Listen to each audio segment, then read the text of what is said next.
Le soleil, les merveilles du pays, un réveil de fraîcheur et de vie. Ensemble, vivons un moment de nostalgie. Bonjour tout le monde, bon réveil, bon début de semaine à tous et bienvenue chez vous. C'est votre bonjour d'Algérie du lundi 22 février. Comme chaque matin, eh bien, on vous a préparé, concocté un riche programme, un programme riche et varié. Comme chaque lundi, eh bien, vous aurez l'honneur de retrouver vos habituelles rubriques du lundi, à commencer par l'instant Mohamed Dib avec notre amoureux des livres Yazid Ait Mahyedine, qui viendra nous parler d'un des plus illustres ouvrages de l'écrivain, à savoir La Nuit sauvage. Ahmed Grigassen reviendra dans sa rubrique Savants et chercheurs sur l'une des figures du nationalisme algérien, Mouloud Qassem Nait Belqassem, un homme exceptionnel aux multiples casquettes. Il est politicien, écrivain, historien, philosophe et fervent défenseur de la langue arabe. Nous reviendrons sur son parcours ce matin. Nous parlerons gestion des déchets avec nos premiers invités. Nous verrons ensemble le travail fait en partenariat entre institutions publiques, universités, mais aussi associations, mouvements associatifs pour lutter contre la pollution des villes. C'est important. Aujourd'hui, eh bien, nous célébrons la journée mondiale du scoutisme, l'occasion d'aborder avec le représentant des scouts musulmans, qui sera notre invité, les questions liées au rôle des scouts dans la formation de la jeunesse aux valeurs de l'engagement, mais aussi du partage. Et pour terminer, bien, dans la rubrique Coin vert, celle de Meriem Oussaïd, nous ferons découvrir, ou plutôt redécouvrir, les bienfaits de la betterave, ce légume de saison. Il est possible de la cultiver chez soi. Il suffit d'avoir un petit coin jardin, évidemment, un légume très bio. Tout cela et bien d'autres surprises vous seront gracieusement présentées dans votre programme favori. Vous n'êtes pas sans savoir que nous célébrons ce lundi 22 février le deuxième anniversaire du mouvement de contestation populaire, une journée décrétée il y a une année par le président de la République Al-Majid Tebboune, journée nationale de la fraternité, de la cohésion du peuple et de son armée pour une démocratie, pour la démocratie. En tout cas, ça reste une référence, une date charnière, une date historique forte dans l'histoire de l'Algérie. Évidemment, tout de suite, eh bien, c'est les nouvelles du temps avec Emel Larivi.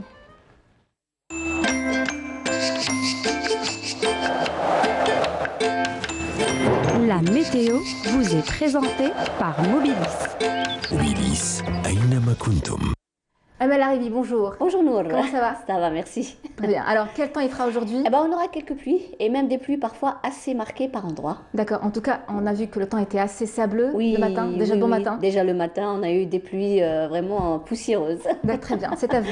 Merci Nour. Bonjour à tous et bon réveil. Eh bien pour aujourd'hui, le ciel sera marqué par des passages nuageux. Un temps souvent nuageux par contre sur les régions de l'ouest, accompagné de quelques pluies. Puis une petite amélioration se fera sentir durant l'après-midi. Sur le centre aussi, un ciel souvent voilé durant la journée, accompagné de quelques pluies, mais ces pluies seront localement assez marquées, mais vers le centre-est. La région de l'est, eh bien, le ciel restera voilé, puis de plus en plus nuageux sur les régions de l'est, avec quelques pluies qui seront localement assez marquées, mais vers la partie ouest des régions est. Et à noter quelques particules de sable en suspension sur les hauts plateaux de l'est. La moitié sud, excepté quelques voiles vers le Sahara central, le Egert Assili, également le Sahara oriental, eh bien, le ciel restera souvent voilé sur le Nord Sahara et les oasis, parfois nuageux, accompagnés de quelques pluies. Et à noter des soulombes de sable, cette fois-ci, vers Tindouf, le Sahara central, le Nord Sahara, les oasis, également tout au long des frontières algéro-maliennes. Et à noter des vents assez forts près des côtes ouest. Les températures, l'après-midi, eh bien, par rapport à hier, eh bien, elles vont baisser sensiblement, 10 degrés de moins.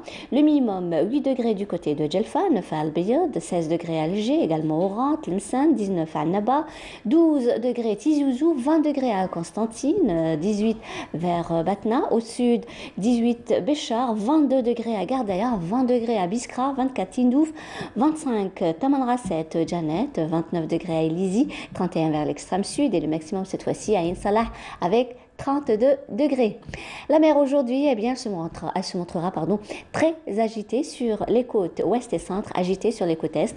Les vents souffleront entre 30 et 50 km/h sur les côtes centre, 40 à 50 km/h sur les côtes ouest et 30 à 40 km/h sur les côtes est de secteur ouest à nord-ouest. Et on termine suite avec l'éphéméride pour aujourd'hui. Le soleil se couchera vers 18h35. Et pour davantage d'informations, vous avez les sites de Météo Algérie. Passez une excellente excellente matinée avec la suite des programmes sur Bonjour d'Algérie et à tout à l'heure midi.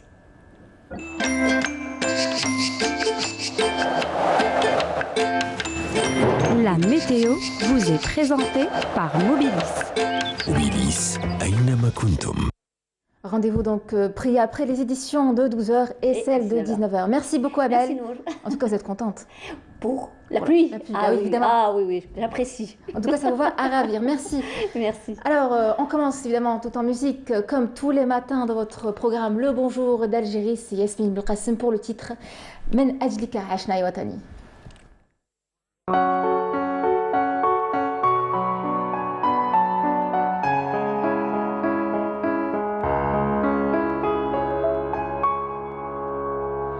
من أجلك عشنا يا وطني نفدي بالروح أراضينا قد كنا أمس عمالقة في الحرب نذل أعادينا وإن اليوم عمالقة في السلم حماة مبادينا من أجلك من أجلك يا وطني أبطالا كنا لا نرضى غير الأمجاد تحيينا نزهو بالماضي في ثقة والحاضر يعلو ماضينا فجرنا الثورة من أزل سجل يا دهر معالينا والنصر الأكبر كان لنا مجدا من صنع أيادينا من أجلك من أجلك يا وطني جيش التحرير وجبهته كان ضوءين بداجينا قال في البدء كرامتنا والشعب يسود هنا فينا خيرات الشعب نقسمها فينا بالعدل موازينا والدعم المطلق نبذله للشعب الرافض تجينا من أجلك من أجلك يا وطني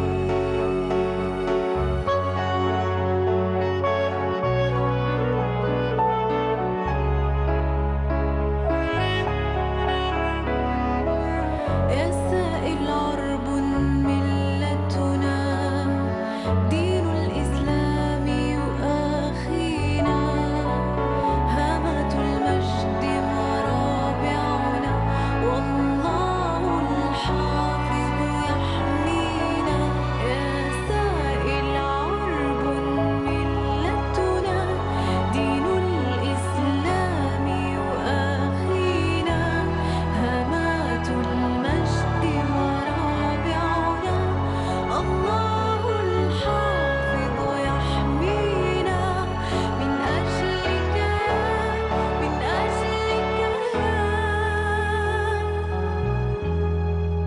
يا وطني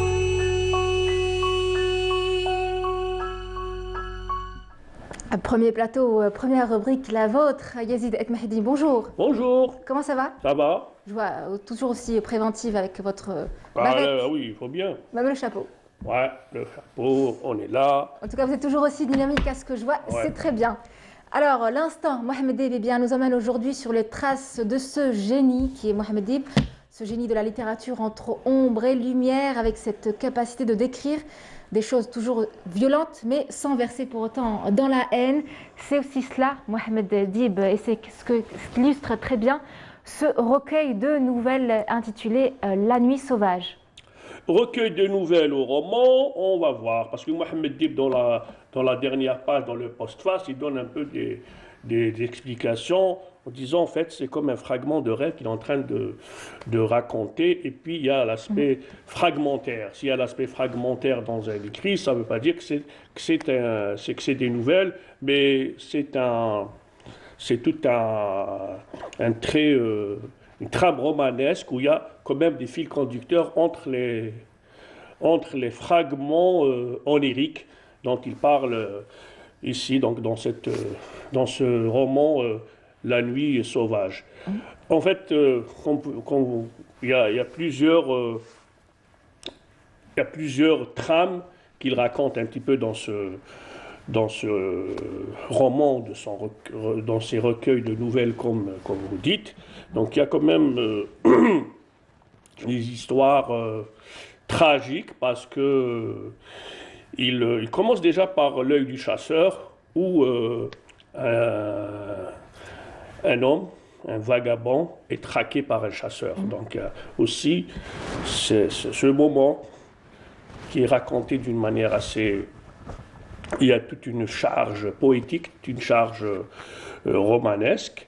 Et puis il y a cette histoire terrible qui est la lapidation et le statut de la fille. Et comment un couple qui s'est retrouvé dans la campagne, et leur sort était d'être lapidé par... je me rappelle la chanson Ken Yem Ken. Et puis il y a aussi la petite fille dans les arbres. Et ça, c'est une référence à Lilibelle, le personnage féminin central de la trilogie nordique, qu'il reprend dans La Nuit sauvage, où Lilibelle, ou la petite fille dans les arbres, on la retrouve notamment dans L'Infante mort, et dans également L'Arbre à dire. Dans L'Infante mort, c'est un roman de la trilogie nordique, et ici c'est l'héritière dans les arbres. Et par la suite, il y a également une histoire assez pertinente, un moment assez fort dans ce roman, c'est La Nuit sauvage. Et La Nuit sauvage, c'est la rencontre entre Berhi et Nidim, et qui se retrouvent, c'était le frère et la sœur qui se retrouvent dans un bus. Ils racontent un peu les aventures de ces deux personnages, et c'est une référence également à des situations qu'on retrouve dans le roman Cours sur la rive sauvage. C'est l'histoire entre Ivan Zohar et Adia. Donc pratiquement on trouve les mêmes situations dans les deux nouvelles. Enfin, le roman et des extraits de ce roman, on le retrouve également on change, c'est pas les mêmes prénoms, c'est pas les mêmes personnages, c'est Nedim et Berhi, mais dans le Cours sur la rive sauvage, on retrouve toujours sauvage, nuit sauvage, rive sauvage, Ibn Zohar et Radia. Et on retrouve des situations de la bataille d'Alger et des attentats contre la brasserie, également dans la danse du roi. Donc la nuit sauvage, il y a aussi des moments, des situations qu'il a repris un peu de la danse du roi, entre Ardouane et la jeune fille française. Là, il rappelle un peu les mêmes situations. Et un des moments forts dans ce roman, c'est des situations de l'immigration, de l'exil, qui sont le produit de la colonisation, en fait, parce qu'il rappelle qu'un homme, du jour au lendemain, il se retrouve devant la Seine, il commence à jeter ses papiers, sa carte d'identité, sa carte de crédit, ses cartes, etc. et tout. Il garde uniquement, en fait, même les photos, il les jette, et il se retrouve finalement en train d'errer dans la ville parisienne, à Paris, dans la capitale parisienne. Il se retrouve parmi les déclassés, les sans-papiers, et en fait, il devient un SDF, en fait. Donc il raconte un peu à travers l'heureux fuseau, et en fait, lui, il dit le refusé, il est un refusé. Oui. Et là, il joue avec Mohamed Dibham aussi ces exercices de style, ces jeux de mots, le refuseau. Et puis, il rappelle également D'autres moments forts, par exemple le français d'Amiria, c'est un petit peu ce télescopage de mémoire entre le retour d'une fille qui refuse le retour du fils du pied noir d'hier dans la région de Nodroma, donc il rappelle un peu les lieux, etc.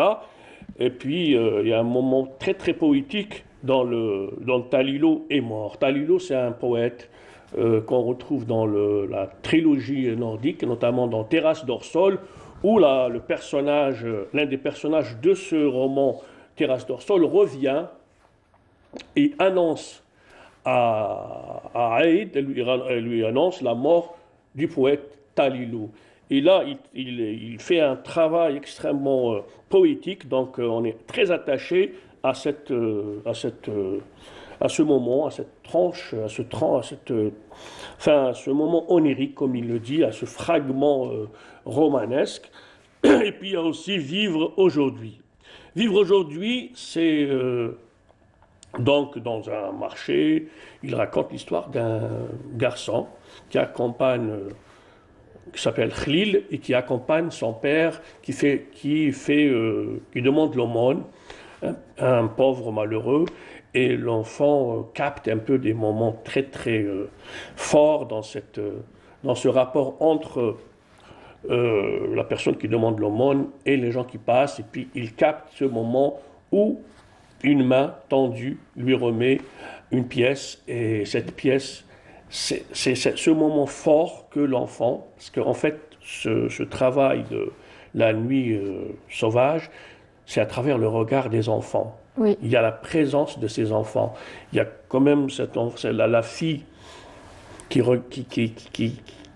est là à capter des moments du retour de ce pied noir. Il y a également Khalil qui regarde la société et cette différence entre les gens qui viennent afficher le luxe au lendemain de l'indépendance et les autres qui vivent également dans le déni, qui vivent dans la pauvreté. Et il y a également... Et puis c'est pas uniquement, il ne rappelle pas uniquement la condition humaine en Algérie, mais également dans des pays comme les Balkans, où il rappelle un peu le génocide, toutes ces populations qui ont été victimes de la barbarie sauvage de la guerre. Il rappelle cet instant de survie qui est symbolisé par les papillons et de cet enfant qui garde de cette vie ces papillons qu'il regarde, cette vie qui renaît sur les tombes et sur les charniers causés par la guerre. Justement, on a l'impression que Mohamed Dib, dans ce roman, La Nuit sauvage, on a l'impression qu'il renoue une Algérie en chair et en os à ces tragédies, à ces conflits. Oui, enfin, il parle aussi de la guerre, bien sûr, dans La Nuit sauvage. Il rappelle même la décennie noire. Oui, aussi. Vers la fin, il y a aussi... il parle un peu de ces fabriques de la terreur, de l'endoctrinement, de ces jeunes qu'on envoie à la mort parce que on leur dit que Allah a dit, etc. Donc il rappelle un peu ces identités meurtrières, ces idéologies dont les victimes sont les jeunes. Et puis il y a ce face-à-face entre un terroriste qui a préparé un attentat contre un vieux monsieur qui est là, mais en fin de compte, ce vieux monsieur était aux aguets, et il a pu intercepter, il a pu résister à la bêtise humaine. Et dans ce face-à-face, il lui propose de jouer, de faire une partie de dés, et il a dit, en fait, la vie, c'est comme une partie de dés. C'est-à-dire que les idéologies fascistes, les idéologies, ces identités meurtrières font de la vie comme un jeu de dés. C'est la banalisation de la mort. Donc il explique également que ces gens-là sont aussi des victimes. Donc il rappelle que l'amour et la tolérance sont en fait les clés du vivre ensemble, en fait. Oui. Donc en essayant de déconstruire le discours de ces identités meurtrières, de ces fabriques de la mort, donc dans cette nouvelle intitulée Partie de dés. Donc, il rappelle d'ailleurs, Mohamed Dib, il le dit, que que en fait le fils a tué le père. Donc, et c'est là où il y a cette montée des identités meurtrières. Alors, je pense que vous avez choisi de nous lire un petit passage de ce roman, de ce recueil de nouvelles. Ah oui, là, il est là, la dernière fois je l'ai oublié, mais là, je ne l'oublie pas. Très bien. Il est là, donc j'ai choisi un passage de Talilo est mort. Oui. Donc je donne juste le temps à ce qu'on prépare la lecture et je vais lire un petit peu voilà. Le clair-obscur d'une forêt, le clair-obscur d'une forêt, de son labyrinthe, de ses arcanes, le mystère des fûts, de leur multitude et de l'ensauvagement qui entre eux se démasquent par à-coups. Le dôme bruissant, ajouré dont il envoûte le ciel, temple abandonné d'un culte oublié, mais prêt aussi à renaître à la moindre invocation. Donc voici un passage poétique, puisque Talilo est un poète, Talilo qu'on retrouve dans le roman Terrasse d'Orsol, où cette histoire de Aïed qui est envoyé en mission et qui oublie sa mission et qui se retrouve dans une île, il est abandonné en train de chercher Aël. Aël, c'est une femme, c'est une belle femme, et Aïed est tombé amoureux de cette femme. Et dans la nuit sauvage, Aël revient et frappe à la porte du personnage, il lui annonce la mort de Talilo. Et Mohammed Dib donc a choisi ce moment onirique pour le narrer d'une manière poétique le clair-obscur d'une forêt. Et la forêt, la nature a fasciné, on la retrouve notamment dans la trilogie nordique, donc tous les romans que Mohammed Dib a publiés en Finlande. Tout à fait. Alors, j'imagine qu'on a une carte postale du jour. Oui, j'ai choisi, j'étais au Musée national des manuscrits donc, et de la calligraphie de Mustafa Bacha. Et c'est une calligraphie faite par le calligraphe Aziz Qasim el-Hassani. Et voilà, je la dédie à Light, Nour. D'accord, merci beaucoup. Merci. Vous avez du mal à me la dédier en tout cas. Light. J'ai dit light, c'est en Oui, anglais. mais ça venait difficilement, on a l'impression. Bah, vous me la remettrez. Non, non, c'est très bien, je prends ça. Il n'y a pas de ça ne revient pas. La prochaine fois, c'est pour notre chère caméra woman. Manel, voilà. Manel, c'est ça. Oui, c'est La elle. même site qui dit le film de chat. Elle qui a. Il n'y a pas de souci. Merci Yazid d'avoir été avec nous. On vous retrouve lundi prochain pour un autre ouvrage. Avec un autre ouvrage. Je ne sais pas si j'ai fait le tour des livres, mais il reste des livres qu'on ne retrouve pas et que les éditeurs algériens gagneront à les En tout cas, on sera très curieux rééditer. de savoir de quoi vous allez nous parler après que vous ayez fait le tour de tous les ouvrages de Mohammed Dib. Ah, je reviendrai à des nouvelles que je n'ai pas développées. Donc, il y a beaucoup de choses à dire. Voilà. Forcément. Merci beaucoup, Yazid Et Mahedine. Merci. À vous qui nous regardez ce matin, où que vous soyez, ces images, c'est pour vous. Regardez.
Ahmed Grigahsen, bonjour. Bonjour Nour. Comment ça va? Alhamdoulilah, Allah yashk.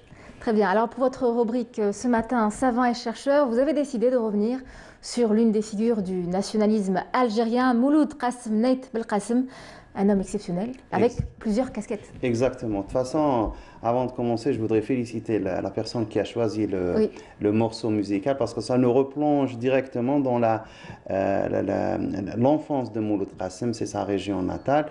Et c'est vraiment quelqu'un d'exceptionnel. De toute façon, moi, quand je lis, quand j'évoque la mémoire de Mouloud Qassem, je me sens tout petit.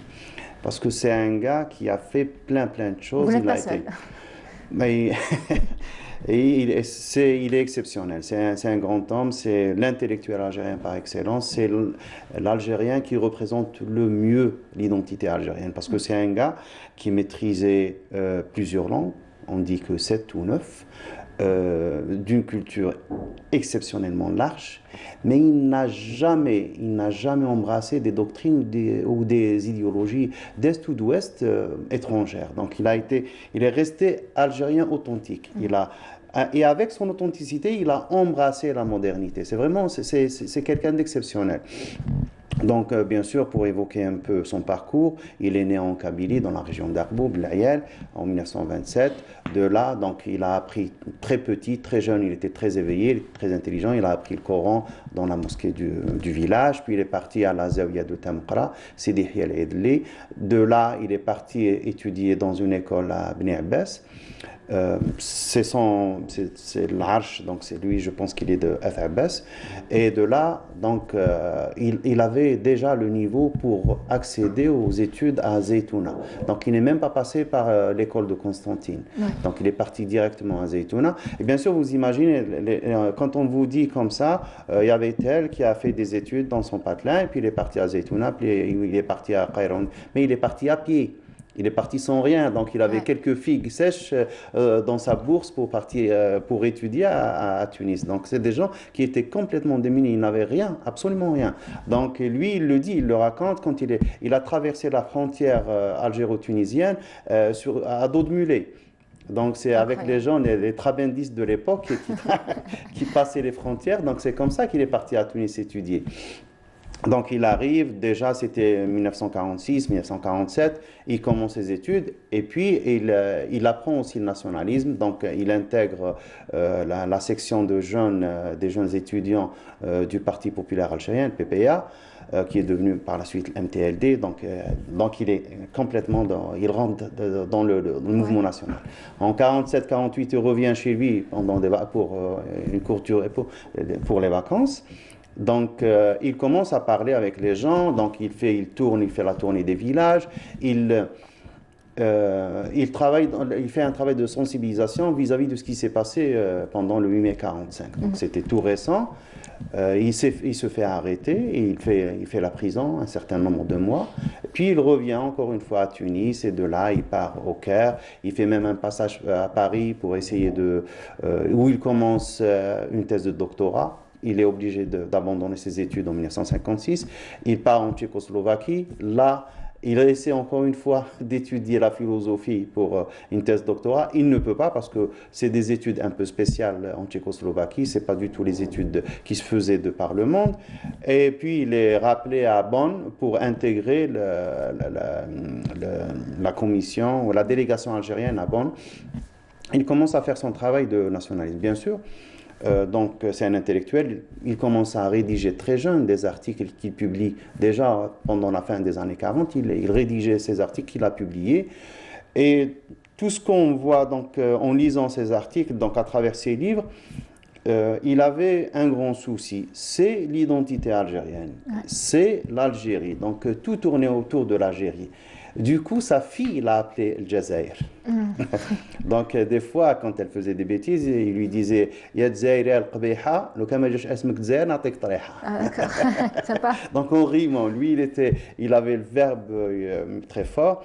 Et il est resté authentique. Même, bien sûr, il a eu des postes après l'indépendance. Le point le plus important, c'est qu'il a intégré la délégation algérienne pendant les négociations d'Évian. Il a intégré parce que Pourquoi? Parce que Saad Hleb a fait appel à lui pour son côté historique, parce qu'il avait un bagage historique que personne n'avait pratiquement. Et ils sont arrivés au nœud des négociations. C'était le Sahara algérien. Est-ce que, comme disaient les Français, c'est une création française, disons-le comme ça. Donc, ça n'a jamais fait partie de l'Algérie du Nord. Donc, on pouvait séparer. Donc, vous savez qu'ils ont envoyé, De Gaulle, à l'époque, avait envoyé des gens pour négocier avec les gens du Sud, donc les Touaregs, Cheikh Biod Ardaya, qui a eu une réponse cinglante à De Gaulle. Et pendant les négociations, ce point a été encore une fois évoqué. Donc, l'argument du côté français, c'était ça. Donc, on allait séparer l'Algérie. Donc, l'Algérie du Nord, l'Algérie, c'est pas la même chose. Et il fallait trouver un lien historique entre le Nord et le Sud. Et c'est bien sûr Mouloud Qasim qui trouve le lien. Il leur dit, en 1500, au XVIe siècle, 1533, il y a Salih Raïs qui est parti à Ouergla. Donc, c'est d'Alger, donc il y a un départ, donc il y a un lien historique et il y a un lien de gouvernance. Donc, c'est le gouverneur de l'Algérie qui est parti à Ouergla. Donc, et l'autre, le président de la délégation française, qui dit ça, et la source c'était qui? C'était un historien français qui était membre de la délégation française. Donc, l'autre, le président de la délégation, regarde comme ça, ébahi, et l'autre baisse les yeux parce qu'il l'avait mis dans son livre. Oui. Donc, c'est un point très fort dans la négociation, et ça a été un argument fort pour conserver l'Algérie telle qu'on l'a maintenant. Donc, il fallait... c'était une négociation très serrée, donc il fallait pousser, il fallait argument par argument, et on voit le rôle d'un intellectuel comme Mouloud Qasim qui a joué un rôle majeur dans la négociation. Après l'indépendance, donc il revient, il était dans le parti, il était dans au début il a commencé dans le ministère des Affaires étrangères, puis il est devenu ministre. Donc, son souci, c'était l'authenticité, l'identité algérienne et l'authenticité de l'identité algérienne. C'est pour ça qu'il a créé un système d'éducation qui était propre à l'enseignement. Et tous les instituts de formation des imams, c'est lui qui les a créés, donc qui existent maintenant. Pratiquement, il n'y a pas eu de rajout par la suite. Il y a eu un rajout majeur qui a été fait par Dr Saïd Chiban, c'est le statut de la mosquée.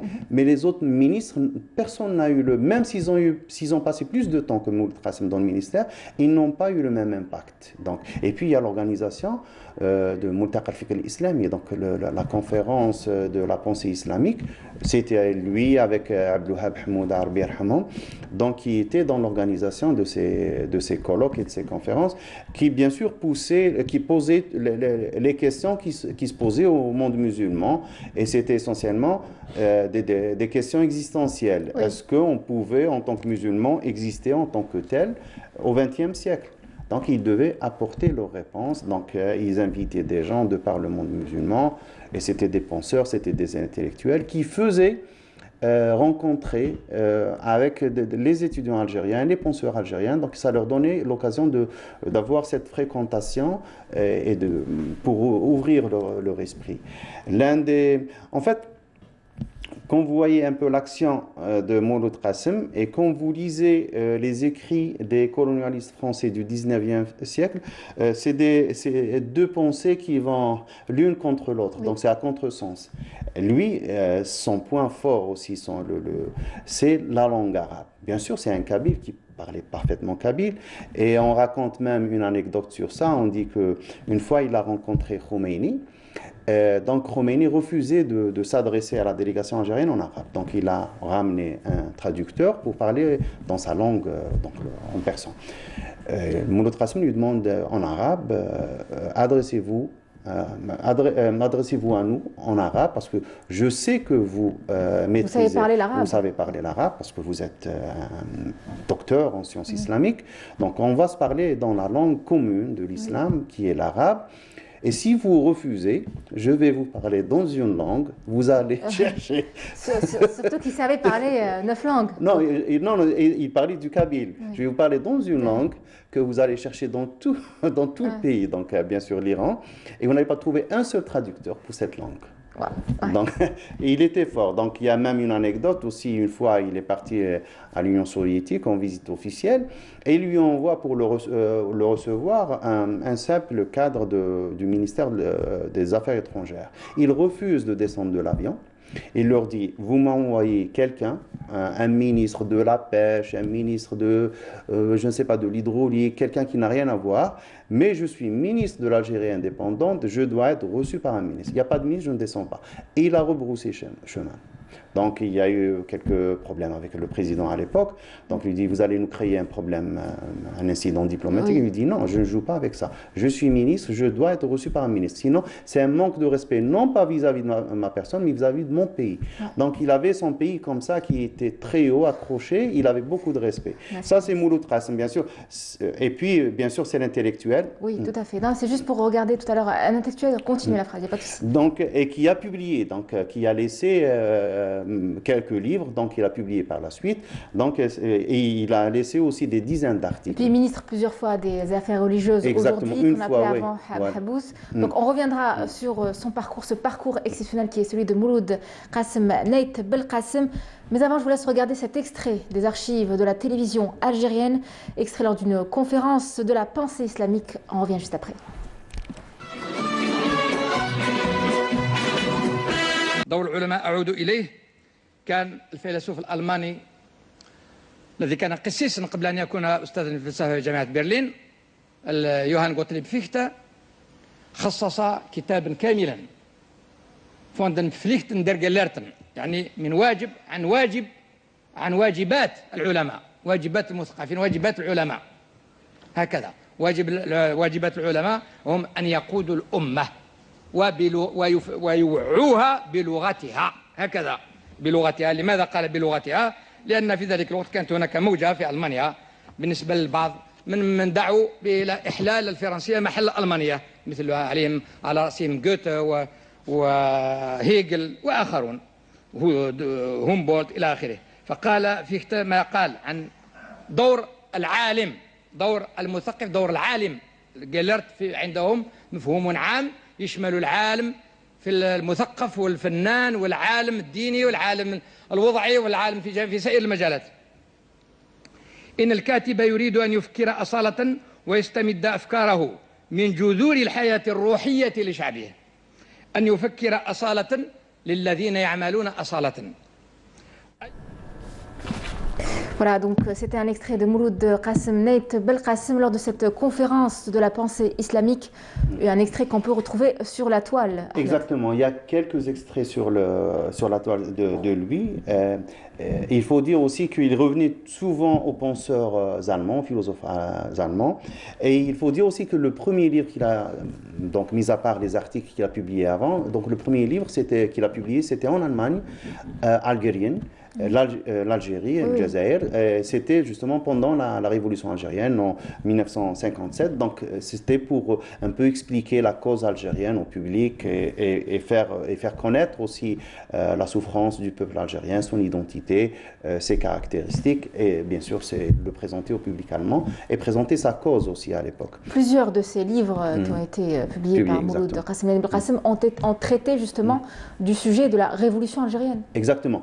Il a écrit sur les réactions au 1er novembre, donc réaction internationale au 1er novembre, Rodoud al-Fi'l al-Awwaliya li Thawrat al-November, donc il a publié par la suite. Donc là, on trouve dans le livre les réactions internationales, les positions, comment les positions des différents pays a commencé un peu à changer au début. Bien sûr, ils étaient plus avec la France, et puis avec le travail de la délégation algérienne, de la diplomatie algérienne, qui était jeune, qui était vive, qui était, bien sûr, c'était des hommes d'action comme lui, c'était des hommes convaincus. Donc, petit à petit, ils ont travaillé l'opinion internationale qui a changé, en fin de compte, à la fin des années 60. C'était le revirement total. Donc, même avec 1 million de soldats, la France ne pouvait plus garder l'Algérie, ne pouvait plus occuper l'Algérie parce que c'était une cause perdue, parce que le peuple a gagné à travers ses militants.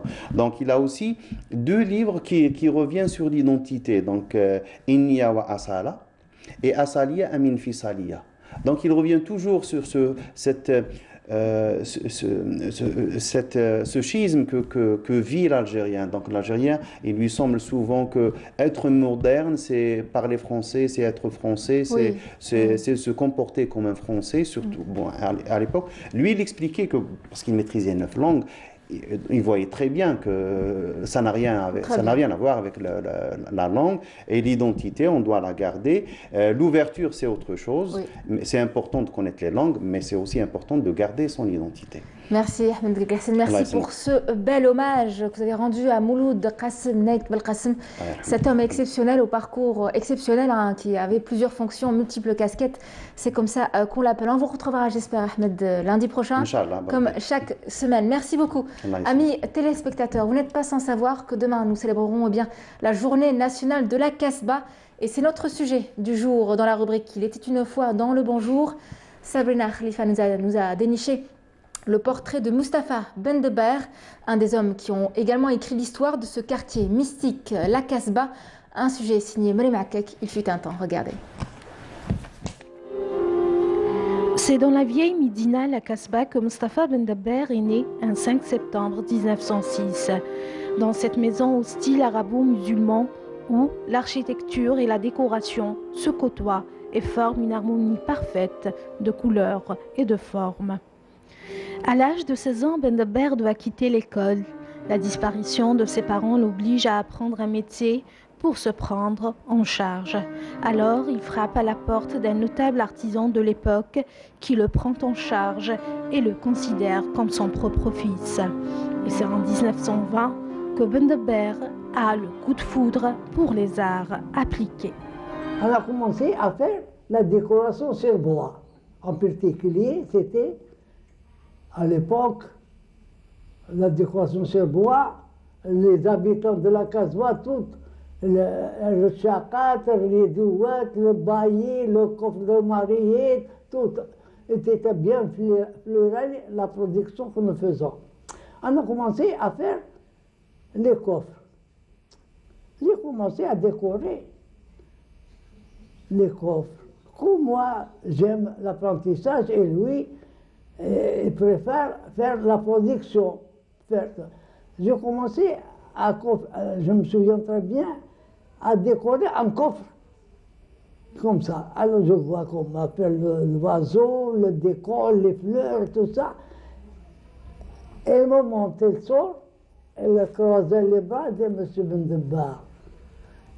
Il ne faut pas trop travailler très longtemps pour faire un coffre.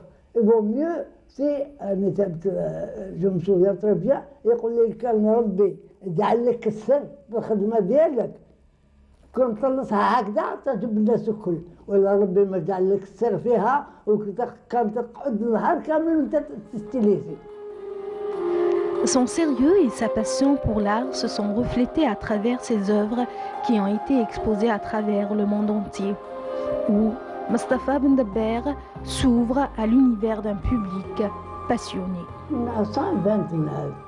1929, le gouvernement français de l'époque m'a convoqué, m'a dit nous avons une exposition en Grande-Bretagne, à Newcastle, je me souviens. Nous voulons que vous allez présenter l'Algérie. J'ai participé à ça. C'était mon premier voyage et ma première exposition à l'étranger. 1933. À nouveau, on m'a convoqué au ministère de l'Intérieur et des Beaux-Arts. Monsieur Bendeber, nous avons une exposition universelle à Chicago, en Amérique. J'ai passé toute la durée de l'exposition. Après, j'ai commencé là-bas. J'ai terminé tout ce que j'ai emporté avec moi. Et il fallait travailler pour les particuliers. Les bureaux, les salons, tout ça, j'ai travaillé. En 1937, il y avait une exposition à Paris, au Champ de Mars. On m'a convoqué. Monsieur Bendeber, nous avons une exposition au Champ de Mars à Paris. C'était un contrat. J'ai participé à cette exposition. Voilà, donc comme annoncé au sommaire, eh bien aujourd'hui nous célébrons la journée mondiale du scoutisme. L'occasion d'aborder le sujet avec le représentant des anciens scouts musulmans algériens. Sidi Ali Chehi, bonjour. Bonjour, madame. Comment ça va? Bonjour à notre téléspectateur. Très bien, mais alors j'imagine que vous avez prévu pour aujourd'hui un riche programme pour célébrer cette journée. Oui, bien sûr. Qu'est-ce que vous avez prévu? Pour la journée d'aujourd'hui, bismillah, assalamu alaikum. Aujourd'hui, c'est le 22 février, c'est la journée mondiale du scoutisme. Oui. Le scoutisme a débuté exactement par M. Baden-Powell en 1908, etc., jusqu'à l'arrivée à notre niveau ici en Algérie vers les environs de 1935. Oui. Le scoutisme, en général, c'est une constitution de vie. C'est un mode de vie. C'est un mode de vie, oui. Oui. Alors, est-ce qu'on peut savoir déjà ce que représente le scoutisme aujourd'hui en Algérie? Il y a combien d'adhérents au sein de votre organisation? Au sein de l'organisation, notre organisation, qui est bel et bien les anciens scouts musulmans algériens, on est présent sur 48 wilayas, 40, je dis bien 40. Les adhérents sont approximativement 20 000 adhérents. On a une, c'est-à-dire qu'il y a une mixité d'âge au sein de notre organisation. On peut avoir une tranche d'âge, l'âge mini, l'âge maxi? Il varie entre 8 ans jusqu'à 92 ans. Wow, d'accord, Oui. donc on a tous les âges. On a Oui, même les bien sûr. seniors qui s'y mettent, c'est bien.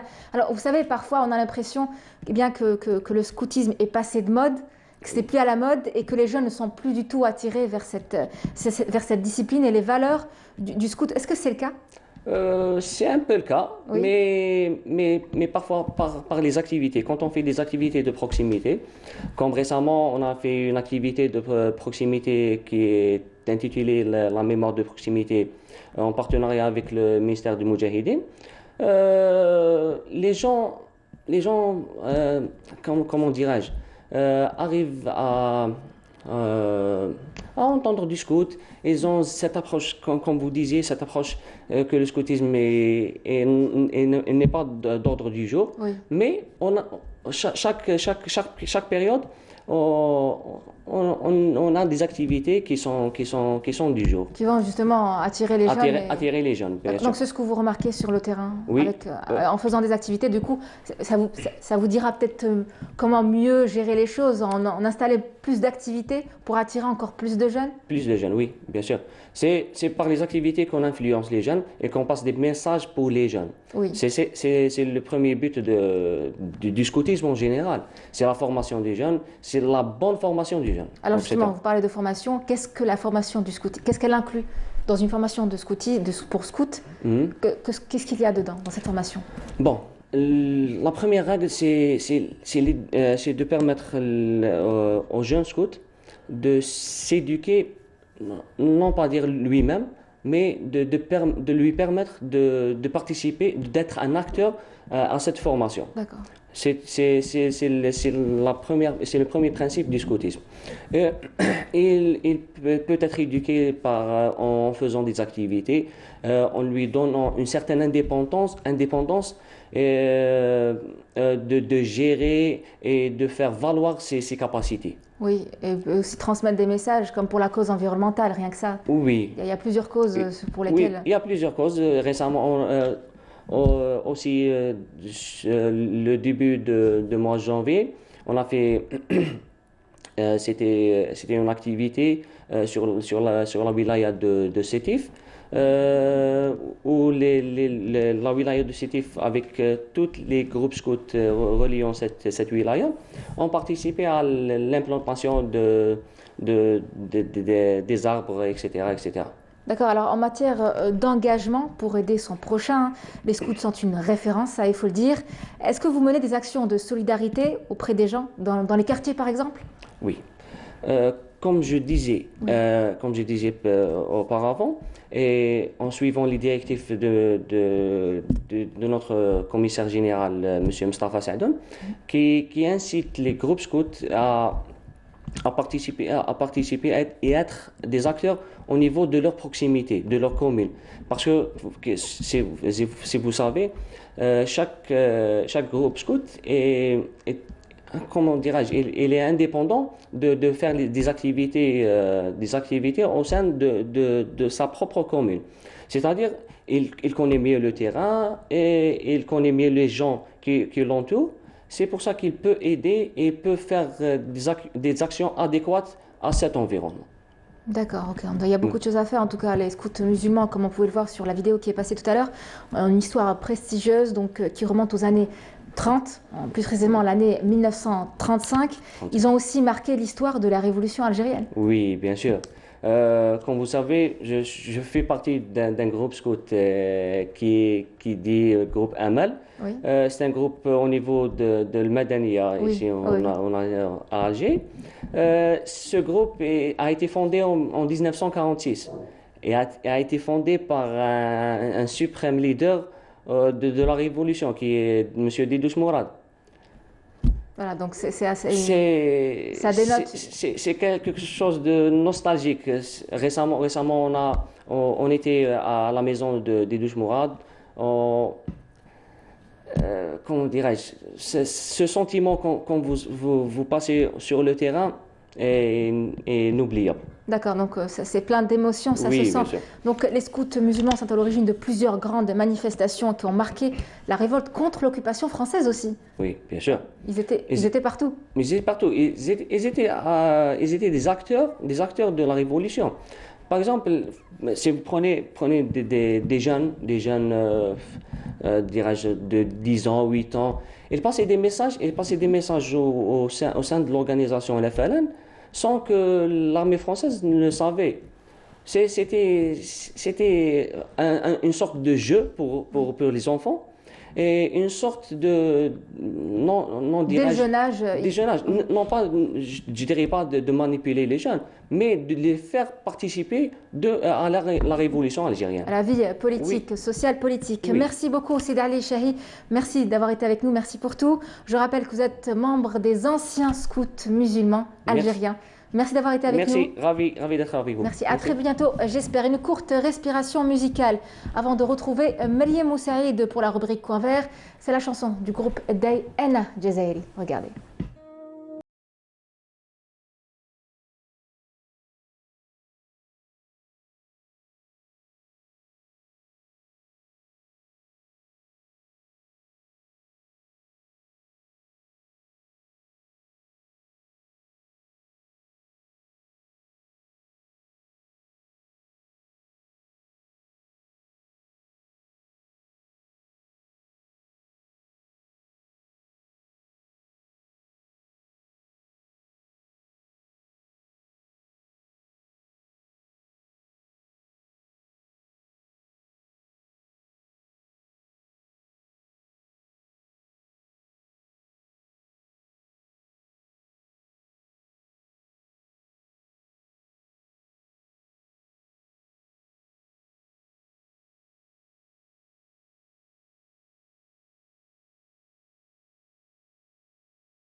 Jazairi du groupe EDEI. On accueille notre deuxième invitée, Fatma Zohra Borsa. Bonjour. Bonjour, Comment merci ça pour va? l'invitation. Merci à vous d'avoir été disponible pour nous parler de cette actualité. Actualité oblige, eh bien, la signature de plusieurs conventions, 14 il me semble, dans le domaine de la gestion des déchets.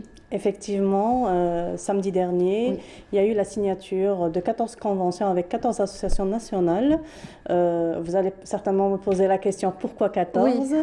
Voilà, c'était en fonction de leur plan de charge, en fonction de leurs projets qui ont été formulés dans le cadre de la gestion des déchets.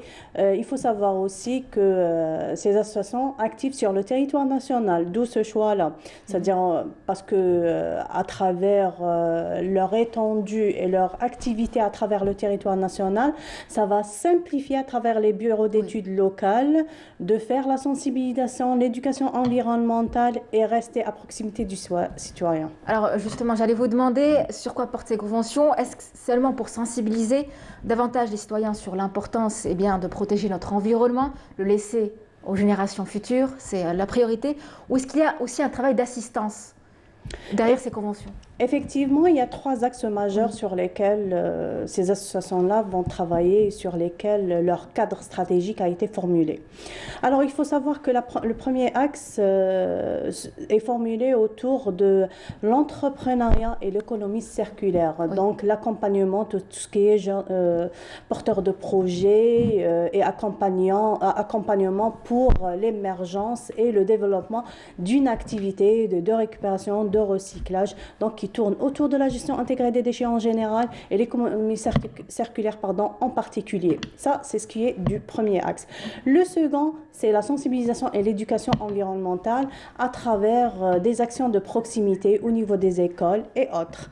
Le troisième, c'est le réaménagement ou l'aménagement de quartiers pour la mise en place d'un tri sélectif ou la mise en place d'un quartier idéal, je vais dire, en termes de gestion intégrée des déchets et en termes environnementaux en général.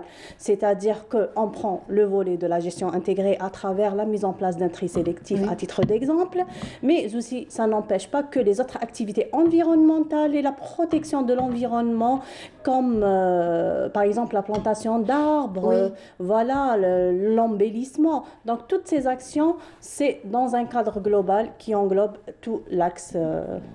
Donc, vous avez bien évidemment une approche scientifique pour la gestion des déchets, j'imagine, et les choses évoluent très très vite, notamment en matière de récupération et de valorisation des déchets. Qu'est-ce qui est fait à ce niveau-là? Oui, effectivement, on regarde, c'est-à-dire on a constaté ces dernières années qu'il y a un développement précédent pour tout ce qui est activité de récupération et de recyclage. On ne parle pas uniquement de recyclage parce que les deux activités sont étroitement liées.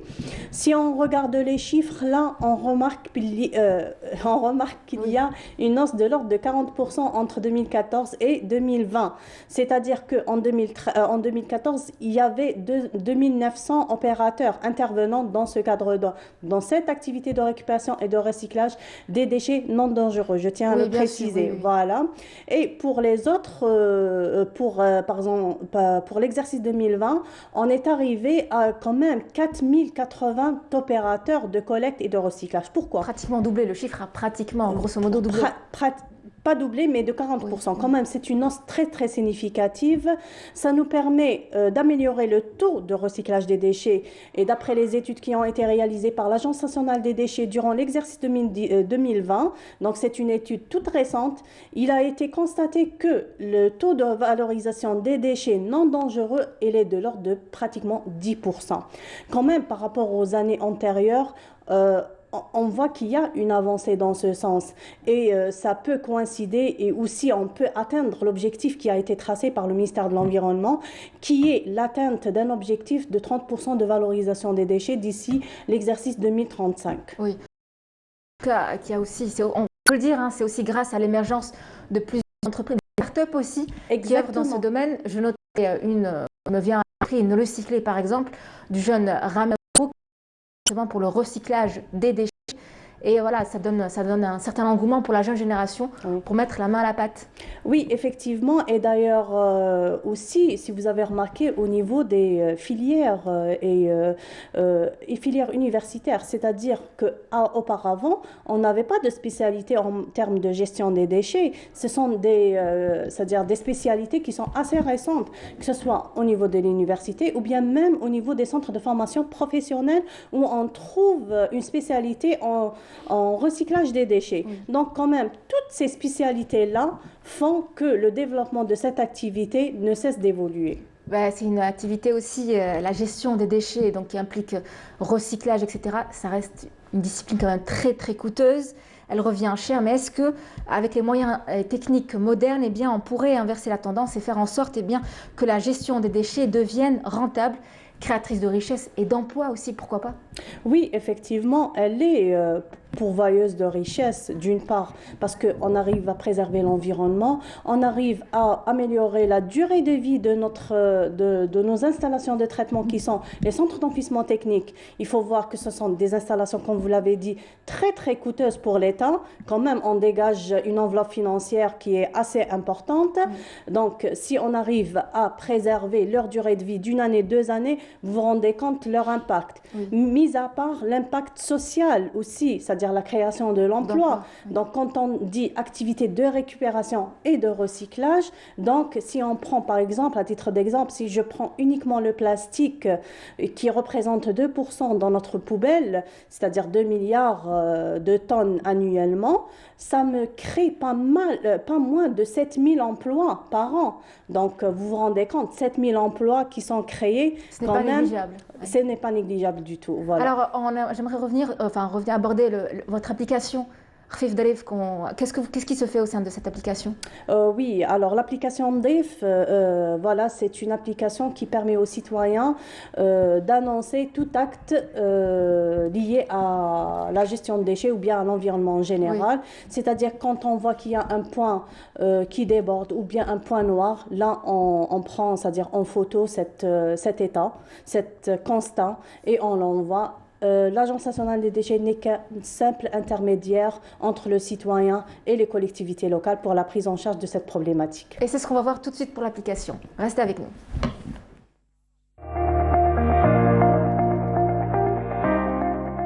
حاويات ناقصين ولا مكسرين، شاحنات جمع النفايات ما تمرش بانتظام، الرمي العشوائي للنفايات والنتيجة بصح الحل راهو عندنا. حملوا تطبيق نظيف صور وبعد أكثر تفاصيل تلقاوهم الفوق بلا ما نطولوا عليكم.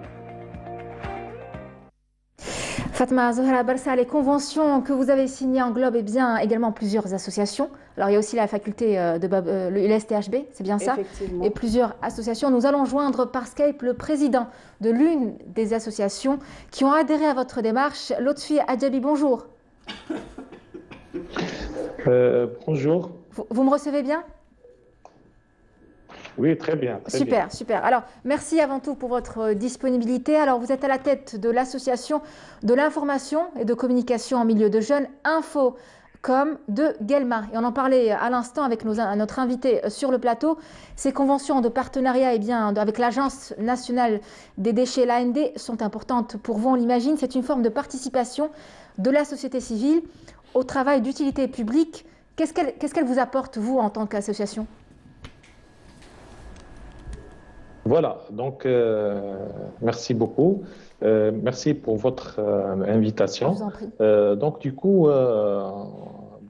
notre association adhère à cette nouvelle dynamique donc de l'Agence nationale des déchets qui contribue à l'implication des associations actives et dynamiques de la société civile algérienne à cette nouvelle vision qui est de travailler d'une façon participative afin de réaliser les objectifs communs du ministère de l'Environnement et aussi des autres secteurs impliqués et concernés.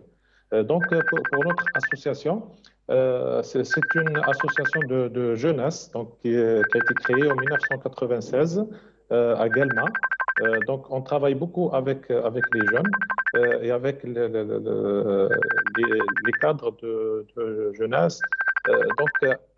On travaille sur des thèmes pertinents et Monsieur Adiaby, on vous entend. N'hésitez pas à décliner l'appel que vous avez en double, en double appel. Vous m'entendez toujours? Oui, Très bien. Alors, vous avez un double appel, est-ce que vous pouvez juste décliner pour qu'on puisse mieux vous entendre?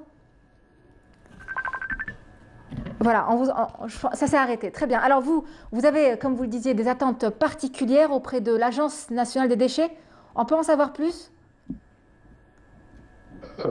Voilà. Donc, du coup, notre projet va répondre justement à des besoins réels et sentis de notre jeunesse à Guelma. Donc, ce projet va se dérouler autour de la création d'un réseau associatif et de jeunes sur la thématique de gestion des déchets, justement, et pour promouvoir les activités environnementales à la wilaya de Guelma. Donc, ce projet va être en partenariat. On vous a perdu, j'espère, pour un très court moment. Vous nous entendez, Lotfi Adiaby? On vous entend pas très bien, ça se coupe. Est-ce que, en tout cas, si vous m'entendez, est-ce que vous menez souvent des actions sur le terrain liées à la cause environnementale? Oui, justement. Donc, on mène souvent des activités thématiques. Justement, le manque de formation et de renforcement de capacité dans ce sens nous a poussé à réaliser un projet de formation justement et de renforcement de capacité des cadres associatifs et des jeunes ici également. Et on a vu avec les établissements de jeunesse, notamment la DGS et l'ODEJ, pour créer et renforcer des clubs verts et des clubs environnementaux dans tous les établissements de jeunesse à travers les 34 communes de la wilaya de Guelma. Donc, pour ça, on a eu recours à l'appui technique et pédagogique de l'AND pour encadrer et pour animer ces ateliers de formation, justement. Donc, du coup, on va aboutir à la fin à la réalisation d'un réseau thématique de wilaya. Donc, ce réseau va encourager la sensibilisation donc à ces thèmes qui ont un double enjeu. Donc, il y a un enjeu environnemental et économique, il y a un enjeu sociétal. Donc, tout ça va contribuer à un développement durable et pourquoi pas ouvrir une réflexion réelle pour un plaidoyer qui va aider sans doute les jeunes à réfléchir pour réaliser des projets vers des projets d'entrepreneuriat. On l'espère en tout cas, on vous le souhaite. Lotfi Adiaby, est-ce que les Algériens, enfin en tout cas les habitants de votre wilaya, donc à savoir vous êtes à Guelma, sont sensibles à la cause environnementale aujourd'hui? Est-ce que vous remarquez ça sur le terrain, que les gens sont de plus en plus sensibles à ça? Oui, voilà. Donc, il y a des cités où on trouve une certaine conscience, une certaine sensibilisation donc, entre les citoyens et les voisins et les habitants des quartiers. Par contre, il y a d'autres cités donc, où on doit agir pour mettre, c'est-à-dire en évidence l'intérêt de cette thématique. Donc, pour ça, on a préféré travailler avec les jeunes parce que les jeunes sont l'avenir du pays d'un côté et d'un autre côté, donc chaque jeune a un foyer, une famille derrière, donc lui-même il va sensibiliser sa famille, ses amis à l'école, donc et ses voisins pour cette cause. Merci beaucoup Lotfia Diaby, merci pour tout, merci pour votre disponibilité. Malgré les petits soucis techniques qu'on peut avoir avec Internet, c'est normal, ça fait partie des aléas du direct. Je rappelle que vous êtes président de l'association Infocom, une association d'information à titre informatif et de communication en milieu jeune du côté de Guelma. Fatma Zahra Barsa, vous allez toujours bien? Merci, ça va. Alors, qu'est-ce que vous pensez du travail qui est fait par cette association du côté de Guelma? Est-ce qu'elle répond à vos espérances? Oui, comme vous le savez, la gestion de déchets, c'est l'affaire de tous. Et si on met pas la main à la main et qu'il y ait un travail collaboratif, on pourrait pas atteindre les objectifs qu'on espère atteindre. D'autant plus que la gestion de déchets est une problématique qui se pose toujours et qui est le meilleur relais que les associations. On parle sans cesse de la sensibilisation et c'est l'action phare pour atteindre une meilleure gestion des déchets. Donc, de ce fait, on a voulu travailler avec les associations, les appuyer, les accompagner à travers des formations, à travers un encadrement, à travers une sensibilisation, parce que même eux, ils doivent être sensibilisés pour certaines thématiques. Ils doivent être encadrés par rapport à certaines thématiques aussi. Si on parle d'entrepreneuriat, l'entrepreneuriat, il est vaste, c'est-à-dire comment ils pourront accompagner ces jeunes porteurs de projets. Ces jeunes porteurs de projets ont besoin de l'information, de la technicité. Donc tout ça, c'est un ensemble d'actions sur lesquelles l'Agence nationale des déchets compte accompagner ces associations-là pour aller de l'avant. Merci beaucoup Fatma Zahra Barsa, merci d'avoir été avec nous. Je rappelle que vous êtes directrice de la gestion intégrée des déchets à l'AND, donc cette agence nationale des déchets. Merci beaucoup. Merci. À vous. Et on va du côté de l'association Torba, on revient juste après. Installée depuis peu aux abords du barrage de Douera, l'association Torba a déjà pris racine sur les lieux. Une nouvelle aventure qui commence avec tous les membres. C'est un projet que Torba porte depuis sa création finalement. C'est d'avoir un lieu où toutes ces activités, comme je vous disais, de formation, d'accueil du public, de jardins partagés des familles, d'accueil, de sensibilisation grand public, aussi d'incubation et de formation des agriculteurs et des porteurs de projets. Le tout en un seul lieu. Et c'est ce qu'on a eu l'opportunité d'avoir avec l'Agence nationale des barrages et transferts et notre autre partenaire qui est l'Office national de l'irrigation et du drainage. Donc d'avoir ce lieu-là que vous voyez, le barrage de Douera. On a eu 4 hectares ici pour justement ces activités-là. Alors il n'est pas neuf comme je vous l'ai dit, mais en même temps toutes ces activités vont être situées dans le même lieu et pourront donc être plus efficaces. Bien sûr, on va parler de jardins partagés où chaque famille aura droit à une parcelle de 30 à 40 mètres carrés qu'elle pourra donc utiliser pour faire ses propres légumes, ses propres fruits. Ils pourront être formés donc par nos soins, nos encadreurs à l'agroécologie qui est notre leitmotiv, donc l'agriculture saine et durable qui protège l'environnement et la santé humaine. Voilà. Et qui n'utilise surtout pas de produits chimiques ni d'intrants. Voilà. Donc on parlera aussi de formation donc, pour les jeunes, donc il y aura des parcelles pour les juniors, pour les enfants, parce que c'est eux qui sont donc l'avenir de ce pays. On les formera justement à respecter la nature, à la préserver et aussi à mieux se nourrir, à retrouver nos terroirs algériens et à aussi trouver une autre manière de vivre dans ces jardins partagés. C'est toujours dans le respect de la terre et de la nature que l'agencement de la ferme pédagogique et agroécologique se met en place. Le but principal est de développer une agriculture périurbaine fondée sur la permaculture. Alors ici, on est au niveau des parcelles donc, qui vont accueillir des familles. 30 à 50 mètres carrés, ça dépend, par rapport donc, à cette petite, qui paraît quand même grande. Ils vont apprendre ici à cultiver leurs propres légumes, donc ils vont accueillir, on va en avoir, je sais pas, prévu pour l'année en cours, au moins une cinquantaine de parcelles, donc une cinquantaine de familles. Et peut-être même 2 familles par parcelle, ça nous en fera un peu plus. Voilà, nous avons délimité les premières parcelles, donc, mais on devra occuper jusqu'à donc, nos 2 hectares qui nous ont été alloués.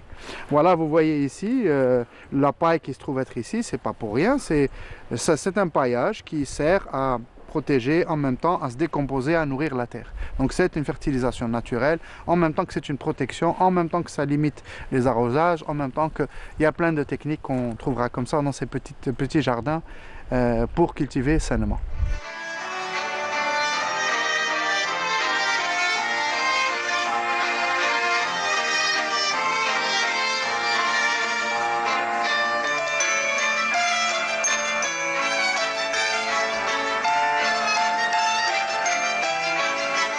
Ce qu'on a récupéré donc, de chez l'Edeval, l'entreprise de valorisation d'espaces verts d'Alger, c'est ces coupes d'arbres qu'ils font régulièrement chaque année. Et nous, c'est du pain béni. Ces coupes-là, on va les transformer en matière organique qui va fertiliser nos sols. On va bien sûr les broyer et les intégrer donc, au paillage que vous avez vu tout à l'heure. Donc on a et ils vont nous alimenter régulièrement. Donc on pourra avoir cette fertilité et donc forcément ne pas utiliser de matière chimique pour fertiliser nos sols. Par ailleurs, vous voyez à côté, le don de l'ANBT, ils nous ont donné des roulottes pour faire un peu des bureaux, pour mettre à disposition des formations. Les parties théoriques se feront à l'intérieur, les parties pratiques se feront sur terrain, bien sûr. Donc, ils nous ont aussi offert ces roulottes qu'on va équiper et qu'on va organiser pour faire nos formations et nos réunions. Faire prendre conscience aux citadins de l'importance de garder les liens avec la nature, manger plus sainement, faire pousser ses propres légumes et avoir des gestes éco-responsables sont les objectifs de l'association Torba.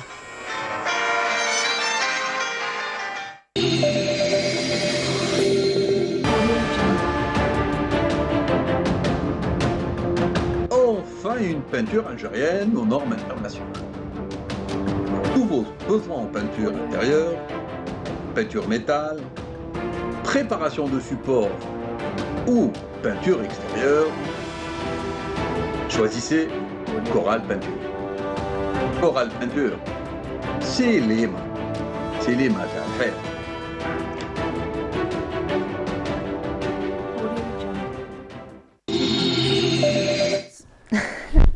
On parlait avec Marim Oussaïd, un sujet que vous regardez tout à l'heure, signé Marim Oussaïd. Il est temps de parler jardinage et nature avec vous. Marim, bonjour. Bonjour Nour.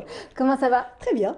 Rubrique Coin Vert, c'est maintenant. Alors, la betterave, on le voit bien sur le plateau, on ne peut pas le rater. Hein. Non. C'est l'équipe de saison. La betterave, en tout cas, on a l'impression qu'elle n'est pas très en forme ce matin, contrairement à vous. Elle n'a pas supporté, je crois, le trajet. Ou le réveil est très, très matinal. Oui, peut-être. Alors, déjà, pourquoi la betterave? Eh bien, pour la simple et bonne raison que c'est un légume des saisons et qu'il faut consommer. Qu'il faut consommer. Qu'il ne faut pas oublier. Qu'il ne faut pas oublier au fond de son frigo.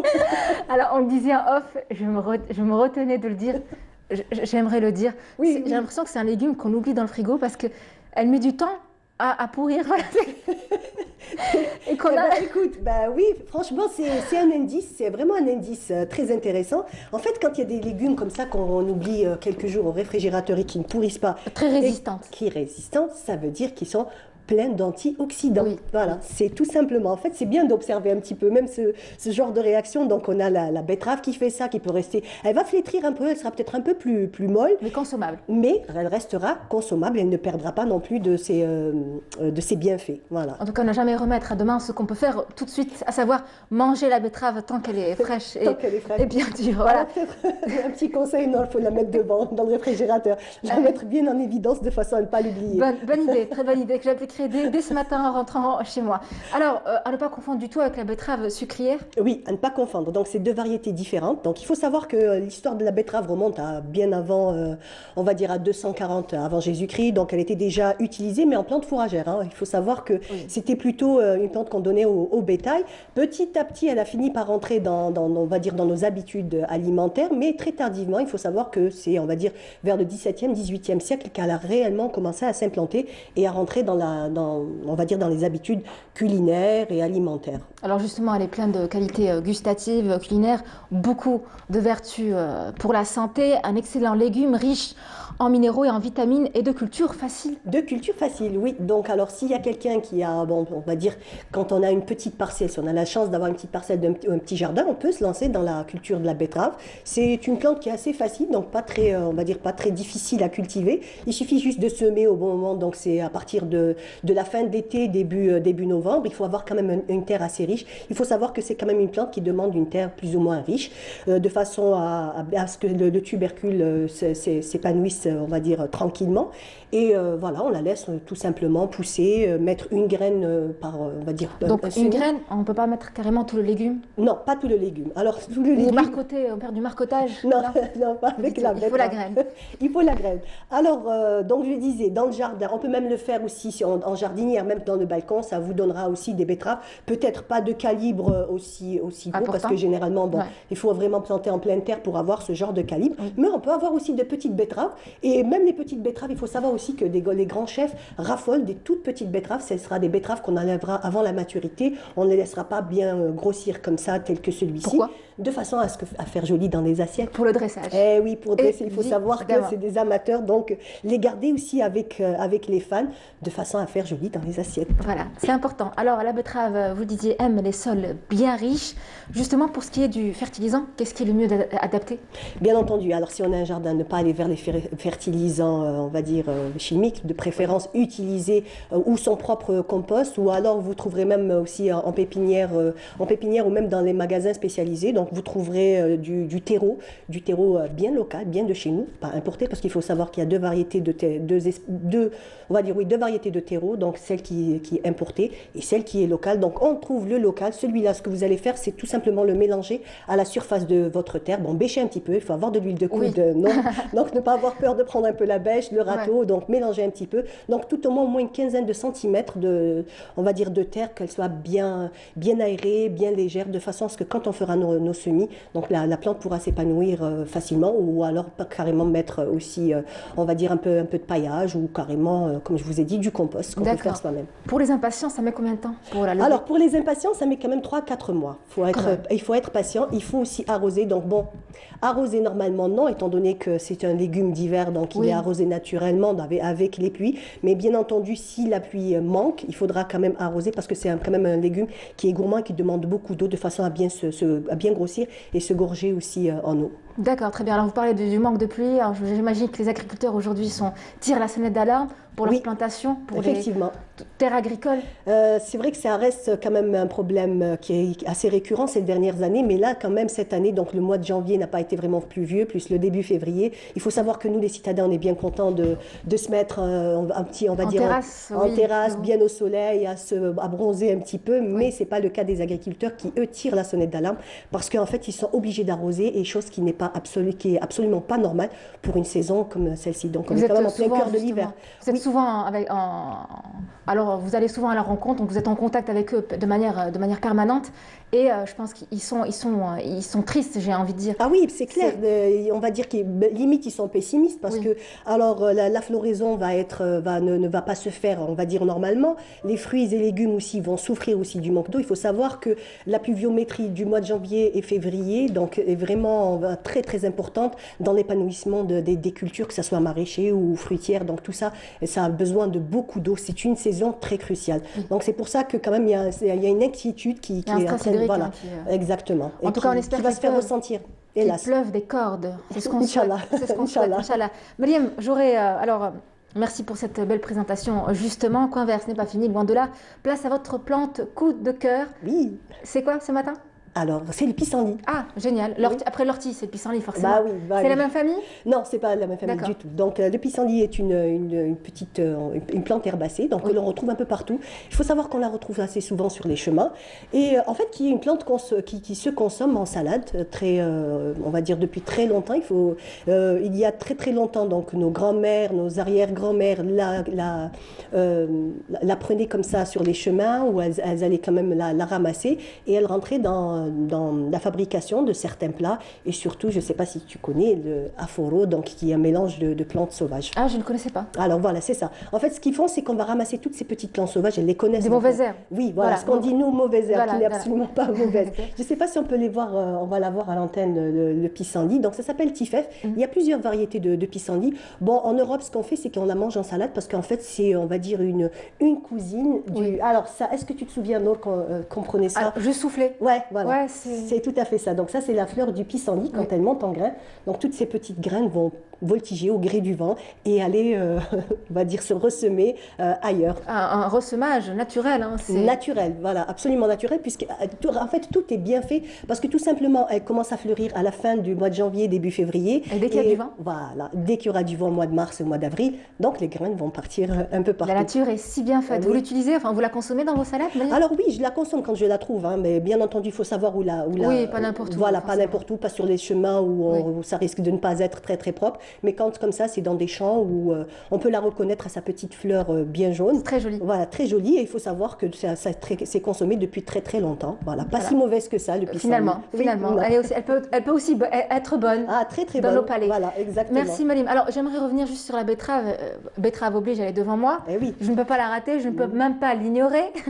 Alors justement, pour l'hiver, on est en hiver, forcément je vous pose cette question.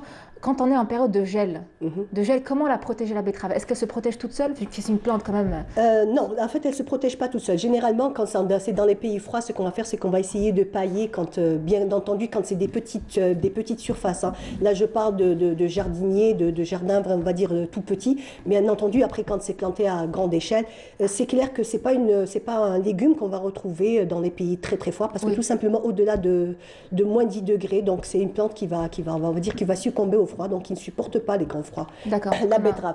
Comparée à la betterave sucrière, qui elle quand même supporte ces deux variétés.